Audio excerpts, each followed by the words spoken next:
Demons. Throughout a variety of cultures and spiritual practices, these beings are said to embody and personify the very essence of sin. They represent elements of immoral vice and desire that are forbidden by the gods of the faithful and seek to corrupt the righteous through trickery and hedonistic rewards of the flesh.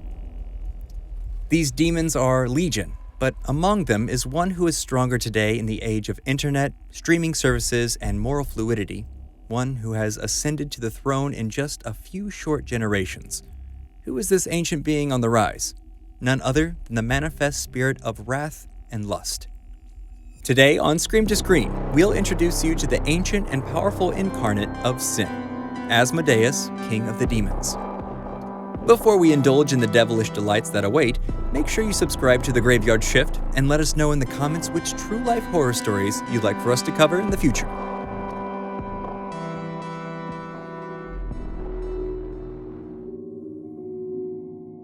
Asmodeus, or Asmodai as he has been called, has been lurking in the dark corners of religious texts dating back to the earliest origins of the Abrahamic faiths.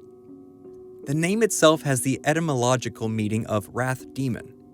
Even prior to his proper adoption by the Jewish and Islamic faiths, wherein he had the often dismissed and debated role as a nefarious jinn or earthly dark spirit, Asmodeus existed in a primordial form within the Persian Zoroastrian faith. While documentation of the demon in those very early days of humanity is limited, he does appear a number of times in the record under a variety of names: Asmodee, Asmodeus, and Asmodai. Religious scholars agree that regardless of the name, this is in fact the same demon that would later be portrayed as the primary antagonist of the Book of Tobit, said to have been panned as early as the 2nd century BCE. Asmodeus, as we came to know in the Book of Tobit, is described as the worst of demons. He certainly is for the pious Sarah, as he slays her 7 successive husbands on their wedding nights, impeding the sexual consummation of the marriages.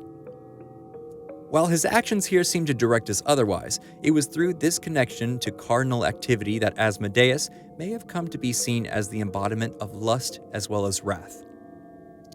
This was not enough to scare off the bold young Tobias, who is still willing to risk it all and marry the 7 times widowed Sarah.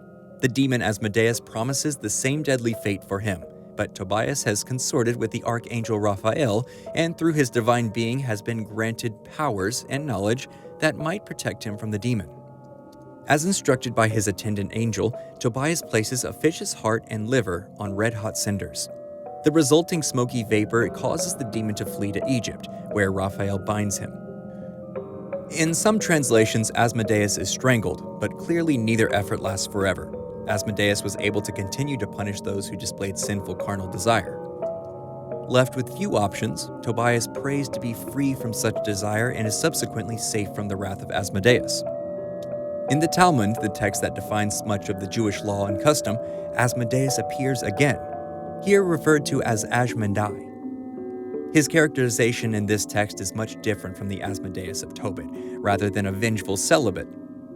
Ashmedai is represented as a good-natured fellow. In this text, Ashmedai is tricked by Solomon into constructing the Temple of Jerusalem, while in another version, the demon is said to have thrown Solomon some 400 leagues from the capital, taking his spot as the ruler during Solomon's absence, and Lilith as his demonic queen. Upon Solomon's return, Asmodeus is said to have fled, only to appear later in the Testament of Solomon, where Asmodeus is called upon by the wise king to aid in the construction of the temple. Asmodeus warns Solomon of his coming downfall and strangely mentions hating water and birds because they remind him of God, before returning to his hellish domain. Asmodeus found further definition in the storied witch hunter's textbook, the Malleus Maleficarum, which translates to the Hammer of Witches. It was in this volume that Asmodeus is definitively identified as the demon representation of lust and the adversary of St. John. Further, Asmodeus is said here to command 72 legions of demonic armies and is among the kings of hell that serve Lucifer, damnation's high emperor. In hell, he rules over the gambling halls, and in addition to other responsibilities, he is said to be the prince of revenge, November being the month of his greatest potency.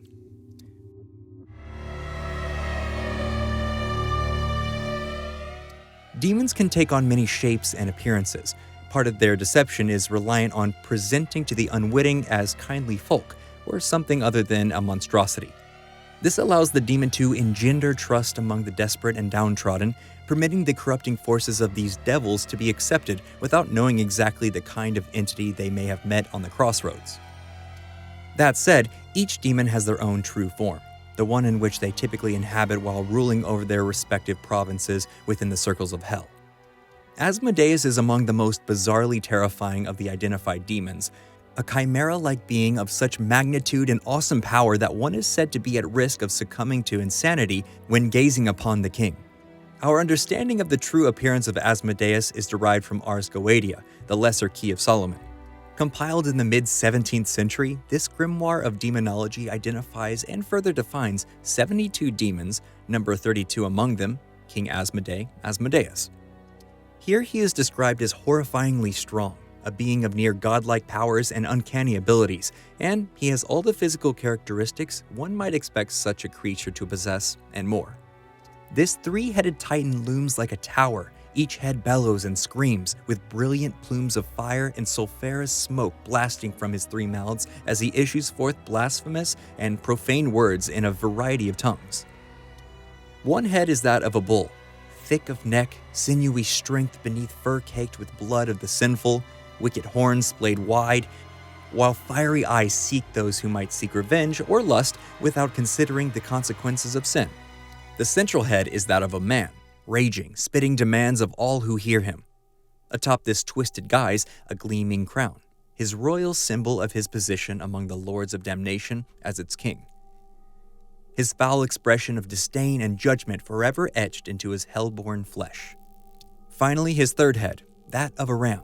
This head too communicates strength and power, as well as a willingness to pound and crush those who have wandered from a righteous path into the lake of fire with its thick and twisted horns.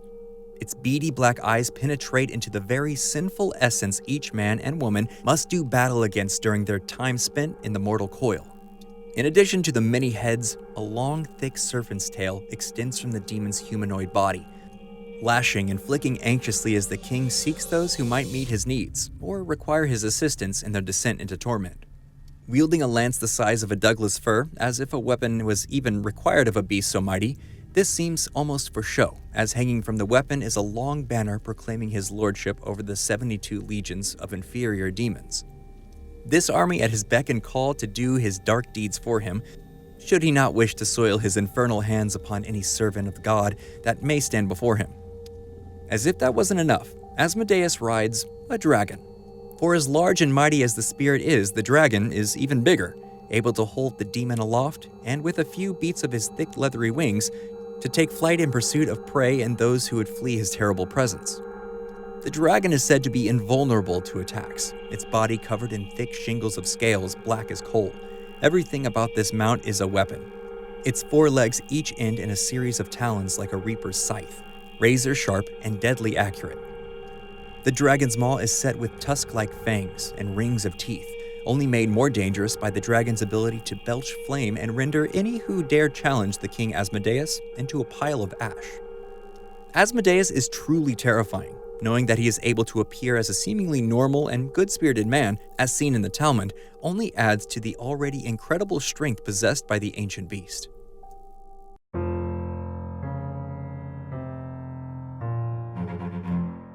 Demons have maintained a place in the minds of men and women, even as many move away from the church doctrines or become lax in their spiritual practices. These demons persist in their collective consciousness. Perhaps these demons have exerted some influence to ensure that their legacy will not be forgotten. Or maybe the terror inflicted by these tormentors is so great that it has stayed with humanity for all these years through some form of congenital genetic fear. Some scars stay with us. Asmodeus has not been forgotten. One need only look to pop culture to discover that the king of lust and wrath is still there, hidden in plain sight, waiting for an opportunity to drag you into his fiery domain for an eternity of torture and penance. Asmodeus appears as a recurring antagonist in Season 13 of the CW's hit program Supernatural. The show characterizes the demon as a creation of Lucifer, the weakest among his children, but a prince of hell nonetheless. In spite of these odds, the program shows Asmodeus ascend from prince to the kingly throne, succeeding his creator as ruler over all of the damnation. only to later be unseated and slain in a single episode by the Archangel Gabriel, from whom Asmodeus has been vampirically leeching power. Asmodeus also features heavily in the lore of popular tabletop role-playing game Dungeons & Dragons as the ruler of the Nine Hells. Rather than his wildly over-the-top three-headed dragon-riding iteration, here he is more commonly depicted as a more stereotypical demon. Small horns sprout from the forehead of a black-eyed but otherwise fairly typical human visage. The various editions of D&D present a number of characterizations for the demon, ranging from a primordial evil to that of a fallen angel, but his role as the king of the Nine Hells is unchanging. Similarly, Asmodeus is present in the Pathfinder role-playing game, wherein he is seen as an actual god, ruling over his loyal followers that are many in the fictional world of Galarian. There's also a version of Asmodeus at Marvel Comics, one that has already appeared in the film Doctor Strange. We don't blame you if you can't recall this, as the appearance was made in the 1978 made-for-TV version of the now-beloved character, but there is still hope that Asmodeus may arrive in the modern MCU at some point down the road. It's impossible to predict where this King of Hell might show up in the future, but it seems certain that he will continue to do so for a very long time. What do you think of Asmodeus? Is he a misunderstood three-headed bestial manifestation of lust and wrath with a bad rap? Or is he not one to be trifled with? What kind of games do you think can be found in Hell's Casinos? Do you have a demon in mind that you'd like for us to cover in the future? Let us know in the comments down below, and please be sure to like and subscribe to The Graveyard Shift. And, as always, check back next time to find out what else will make it from Scream to Screen.